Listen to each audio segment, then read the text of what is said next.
Hi friends and viewers, welcome to Balnaji's YouTube channel. இன்னைக்கு நாம பார்க்க போற ரெசிபி ஒரு பயங்கர குவிக் ரெசிபி. 3ல இருந்து 4 நிமிஷத்துக்குள்ள உடனே செஞ்சு முடிக்கிற மாதிரி ஒரு அட்டகாசமான ஒரு ரெசிபி. என்னன்னா crispy corn மசாலா. வாங்க எப்படி பண்றதுன்னு பார்க்கலாம். crispy fried corn மசாலா இது ஒரு சூப்பர்பான ஒரு ஈவினிங் ஸ்நாக்ஸ் இது. குழந்தைங்களுக்குலாம் ரொம்ப ஹெல்த்தியாகவும் இருக்கும். ஸோ இது வந்து இப்போ நான் அதாவது ஸ்வீட் கார்ன் எடுத்திருக்கேன். இது ஆல்ரெடி உரிச்சு பேக்கெட் பண்ணி வச்சுருக்குது. நீங்கள் அல்லது ஹோல் கார்னாக இருந்தால் அதை பாயில் பண்ணிவிட்டு உரிச்சிக்கலாம். ஆனால் நம்ம இப்போது இந்த கார்னையுமே ஒரு 2 மினிட்ஸ் பாயில் பண்ணிவிட்டு தான் அதுக்கப்புறம் ப்ரிப்பரேஷனுக்குள்ளே போக போகிறோம். ஸோ இதை எப்படிங்கிறத பார்த்துடலாம். இப்போ இந்த கிறிஸ்பி ஃப்ரைட் கார்ன் மசாலாவுக்கு 2 ஸ்டெப்பில் பண்ண போகிறோம். இது ஏன்னா அந்த கார்ன் ஆக்சுவலாக நம்ம கிறிஸ்பாக ஃப்ரை பண்ணணும். ஸோ ஃப்ரை பண்ணால் என்ன ஆகும், வெடிக்கும். ஸோ அதை வெடிக்கிறத அவாய்ட் பண்ணுறதுக்காக ஃபஸ்ட்டு ஒரு 2 மினிட்ஸ் வந்து நம்ம தண்ணியில் பாயில் பண்ணிடணும். நான் பேனில் தண்ணி வச்சிட்டேன். ஸோ கொதி வந்ததும் இதை போட்டுட்டு 2 மினிட்ஸ், அது பிளான்ச்சிங்னு சொல்லலாம், போட்டு ஸ்ட்ரெயின் பண்ணி எடுத்ததுக்கப்புறம் அடுத்த ஸ்டெப் என்னன்னு பார்ப்போம்.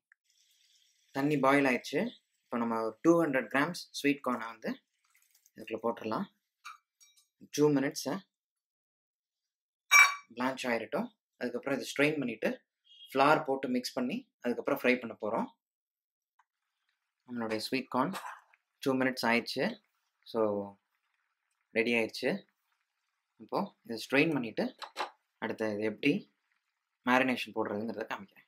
நம்ம கார்ன் பாயில் பண்ணதுக்கப்புறம் இப்போ இதை ஃப்ளாரில் டஸ்ட் பண்ண போகிறோம். டஸ்ட் பண்ணிவிட்டு ஃப்ரை பண்ண போகிறோம். ஸோ இந்த மாதிரி ஒரு மிக்சிங் பவுல் எடுத்துக்கலாம்.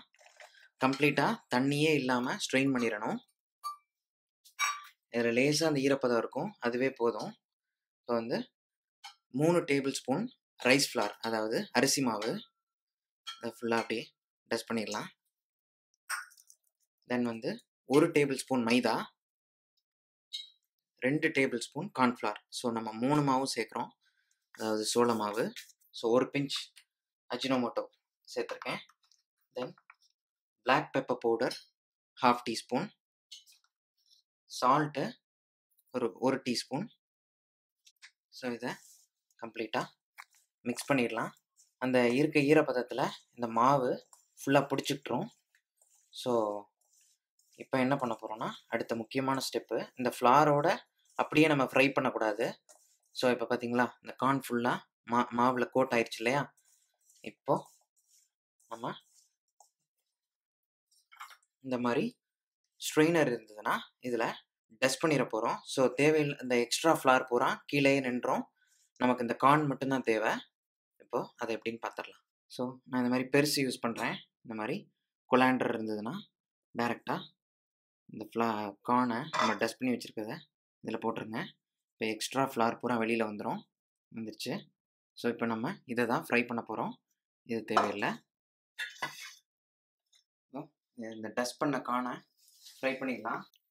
கார்னை நம்ம கிறிஸ்பாக ஃப்ரை பண்ணி எடுத்தாச்சு பாருங்கள். இப்போ இதை எப்படி மசாலா போடுறது அப்படிங்கிறத சொல்கிறேன். இப்போது குக்கிங் ப்ராசஸ் முடிஞ்சிருச்சு, ஜஸ்ட் மிக்சிங் தான். இந்த மாதிரி டிஷ்யூ பேப்பரில் எடுத்துக்கிட்டிங்கன்னா இந்த எக்ஸஸ் ஆயிலெலாம் வெளியில் வந்துடும். இப்போது இதோட சாப் பண்ண ஒரு ஃபைன் சாப் பண்ண ஆனியன் ஃபைனாக சாப் பண்ணிங்கன்னா ரொம்ப நல்லாயிருக்கும்.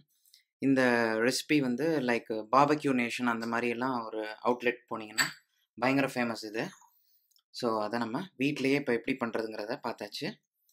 சாப் பண்ணியிருக்கிற கேப்சிகம், அதாவது குடமிளகா ஃபைன் சாப் பண்ணது, 1/4 மிளகா தான் போட்டிருக்கேன்.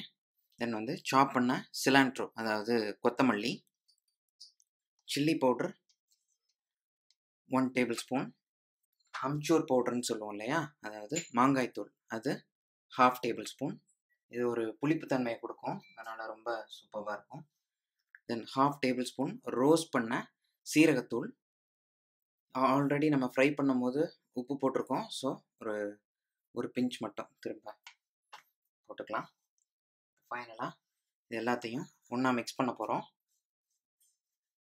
இப்போது சூப்பராக மிக்ஸ் பண்ணியாச்சு. இவ்வளோ கலர்ஃபுல்லாக கிறிஸ்பி கார்ன் மசாலா ரெடி ஆயிடுச்சு. இதோட ஃபைனலாக லாஸ்ட் ஸ்டெப்பு டொமேட்டோ கெச்சப் நான் யூஸ் பண்ணுறேன். ஸோ இது வந்து ஃபைனலாக ஒரு டேபிள் ஸ்பூன் அளவுக்கு ஸ்குவீஸ் பண்ணி விட்டு இதை அப்படியே சர்வ் பண்ணணும். ஸோ அவங்க நம்ம சாப்பிடும்போது அந்த கெச்சப்போட ஸ்வீட்னஸ்ஸு, அதுக்கப்புறம் கார்னு, கிறிஸ்பாக இருக்கிற கார்னு, கேப்சிகம் ப்ளஸ் அம்ச்சூர் பவுடரோட புளிப்பு இதெல்லாம் வரும். ஸோ நான் டேஸ்ட் பண்ண போகிறேன். ஆஹா, அட்டகாசமாக இருக்குது. பயங்கர ஹெல்த்தியான ரெசிபி, ஈஸியான ரெசிபி. 3லேருந்து 4 நிமிஷத்தில் நீங்கள் மொத்த ப்ராசஸையும் முடிச்சிடலாம். கண்டிப்பாக இந்த ரெசிபி உங்களுக்கு ரொம்ப பிடிச்சிருக்குன்னு நம்புகிறேன். இன்னும் இன்ட்ரெஸ்டிங் ரெசிபிஸோட அடுத்த செஷனில் உங்களை வந்து சந்திக்கிறேன். Until then, bye from பால்நாச்சி. Thank you.